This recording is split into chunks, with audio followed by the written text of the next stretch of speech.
Breaking my one rule. Stepping into this new role as a family savior was both addictive and incredibly dysfunctional. At the ripe age of 24, this was one of the hardest years of my life. Having worked in the restaurant most of my life, picking up these responsibilities was no big deal. I immediately went in and got everything organized to my standards, evaluated the staff, and all areas of opportunity for progressive change. This primarily meant revamping my dad's filing system of pin anything important to the wall. Being a fine arts student who was prepared to get a graduate degree in curatorial studies, my eyeballs would twitch every time I stepped into the office and saw the millions of push pinholes in the walls. I took every piece of dusty paper off the walls, spackled in all the pinholes, and painted the office green, like green. It didn't take long for my entire life to be consumed by only a few tasks. Wake up, open the shop, work all day, close the shop, go to the gym, stop for a carne asada burrito and a bottle of wine, and go home to shower and sleep. I was really grateful to be training in a small local gym that was open 24 hours a day, and more often than not, I was the only one in the weight room in the middle of the night. I loved it. I could blast my favorite metal into my headphones and rock the fuck out. Nothing was more satisfying to me than a heavy leg day. I was a freaking beast and progressively increasing my PRs week after week. Weight training this way made me feel alive. It made me feel significant. It made me feel a sense of control. I was constantly striving for more, and it was no surprise that weight training became my new addiction, a healthy addiction. That may be true for some people, but I do things one of two ways, all in or all out. There is no healthy middle ground for me. I go balls to the wall or not at all. The truth of the matter is that this weight training addiction was a convenient distraction from everything else that was going on in my life. That bottle of wine I would pick up with my post-gym burrito was actually multiple bottles of wine. Every night. Each and every day. I understood from a very young age that alcoholism runs in my family. This was the sole reason why I never let myself experiment with hard drugs. I knew I would like it. I'd always been told that I had a very addictive personality, but I had a code of ethics. A pact I made with myself early on in high school was that I would never do hard drugs. I was totally fine with experimenting with pot and taking my pain pills, but anything more was a hard no for me. There was one person I knew who, in my view, was the epitome of an alcoholic, and she was a hot mess all of the time. Part 2 of my code was that if I was never as bad as her, I would be okay. That was my standard of living and perception of right and wrong, period. But that's the funny thing about alcoholism. It has an interesting way of developing the fine-tuned skill of self-justification, which allows us to convince ourselves about just about anything. Unbeknownst to me, that allowed for a lot of gray areas within my black and white code of ethics. This cycle of wake, work, weight train, drink, and sleep progressed as the months went on. I got in the best shape of my life, and I was feeling sexy as fuck. I decided it was the perfect time to start online dating. However, I wasn't going to sign up for just any old trashy swipe right hookup app. I was going for the more sophisticated online dating sites. I signed up and was immediately flooded with conversation requests and super hot suitors. I made it very clear that I was not looking for a relationship, as I was much too busy for that. I was looking for a committed friends with benefits situation, and I was not interested if you were seeing other people. In hindsight, that sounds an awful lot like a monogamous relationship to me. Using my words has always been a gift of mine, so it was easy for me to know exactly what to say to get exactly what I wanted. Online dating was great.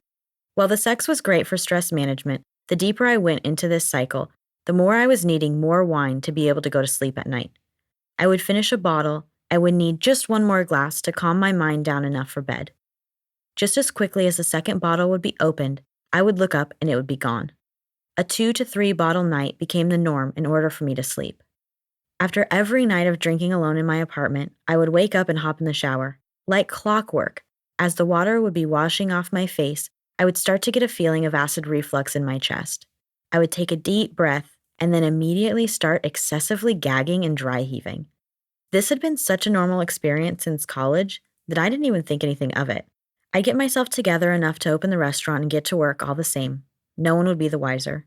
I didn't like going out to the bars because I felt that I had too many skeletons in my hometown that I wasn't willing to face. So I stuck to my little routine of work, gym, wine. Work, gym, wine. This is where shit got real. With my code of ethics still intact, I was about 5 months into this new routine of running the shop, feeling sexy, drinking all the wine in private, and feeling on top of the world. I had everything under control. Then, one day, late in the summer, I attended a function with my parents at a high-end resort in town. We had dinner plans and a social gathering by the fires in the evening, but the day was ours to lounge by the pools and relax. With my oversized hat and black sunglasses, I flagged down the bartender and ordered a margarita. It was the perfect margarita, delivered by a hot guy with a great smile, even garnished with a paper umbrella. I could finally take a load off and relax. I pulled out my phone, perfectly situated my sexy legs, and snapped a picture of my poolside umbrella drink. After I posted it online, I ordered Mom and me a round of shots to get the pool party started. There is not much better than the instant burn and sigh of relief produced by a good shot of tequila and lime. It was a perfectly relaxing day in the Arizona sunshine. I can recall on one hand the number of times I remember blacking out in my drinking career. I can particularly recall 3 times when I blacked out intoxicated, and it's like I watched it happen.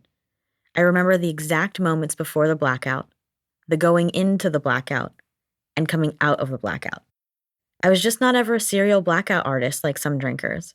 That day at the pool at the fancy resort was one of those days. After a perfect day, consisting of plenty of margaritas, it was time to collect our things and get ready for dinner. The dinner was boring and swift, as everyone was more excited for the cocktail party that was to follow. Making our way outside to the patio overlooking the city, I stopped by the bar to discover the chili-infused tequila the resort was specializing in. There was not much more I loved in this world than a good chili-infused tequila. I could recall there only being one other place that made an infused tequila as good as this one, and that was back in Santa Monica. I was in heaven. What a perfectly relaxing and enjoyable day. I sat alone at the bar for a moment while everyone else got settled out on the terrace. The city views were spectacular. I love the summer nights in Arizona as the cotton candy skies transition into desert city lights. Double tequila in hand, I ordered another before I could make my way to the group. I took a big swig and mustered up the moxie to join the party. With both glasses in hand, I found my way to an empty seat around the fire. I was so content by this perfect tequila-infused day that I got lost in the flickers of the flames. Then one of the glasses almost slipped out of my hand, and my awareness was jolted from the fire. I regained my composure and settled back into my seat. My gaze caught by Lady Drinks-A-Lot, the one person I have deemed to be the epitome of an alcoholic. She was belligerent and overly obnoxious, and I couldn't stand to even look at her.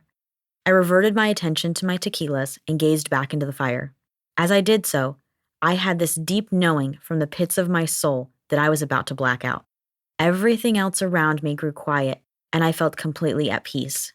As I was entering the blackout, I heard one faint message spoken from within my body. You are on her level.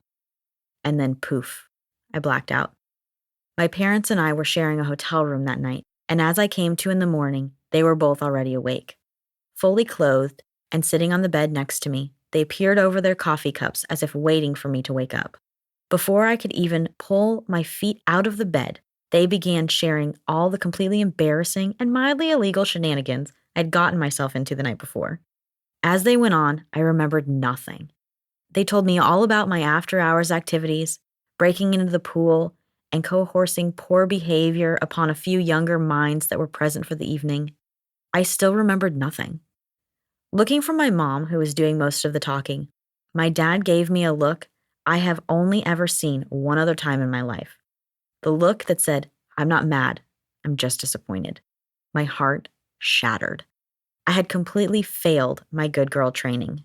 I racked my brain trying to remember, and there was nothing. There was absolutely nothing after that moment, gazing across the fire, 2 double tequilas in my hand, and those 5 painful words repeating back to me. You are on her level. I was mortified. Now having but a few minutes to get ready and get out of there, I threw on my work clothes, kissed my parents goodbye, and bolted as quickly as I could from that hotel room. Out of breath by the time I got in my car to head to work, something somber had happened. Before leaving the parking structure of the high-end resort, I had downloaded a sobriety tracker app on my phone. There was no thought about it. There was no conversation within myself. There was only what I can call divinely led action that took control of my fingertips in those moments. I had betrayed my code of ethics. My pact was broken. That moment, alone in my car, leaving the resort, I saved the time and date in the tracker, and it began to tick.